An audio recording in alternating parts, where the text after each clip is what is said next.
الاحترام. يا ترى الاحترام مبدأ من مبادئ الحب؟ لا، الاحترام حجر الأساس اللي اتبنى عليه الحب. ايه رأيكم في الراجل اللي بيضرب مراته؟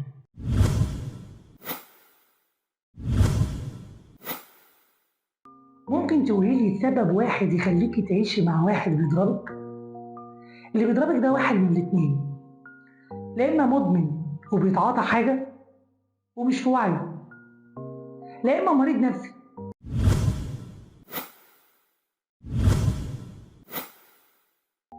لازم تعرفي إن جيرانك عمره ما حبك في يوم من الأيام، وأنت لازم تعرف إن كل يوم بتضرب مراتك فيه أنت بتبني حاجز كبير ما بينك وما بينها، عمرك ما هتعرف تهده.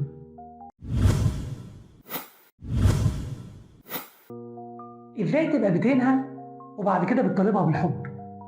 هو أنت تعرف معنى الحب علشان تطالبها بيه؟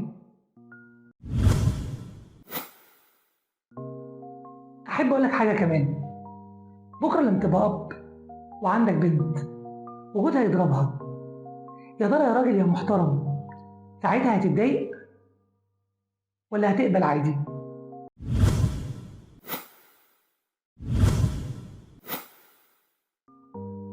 يا جماعة، اللي بيضرب مراته ده مش راجل وضعيف، وأكبر دليل على ضعفه إنه ما قدرش يقنعها باللي هو عايزه بلسانه ففرضوا عليها بدراعه.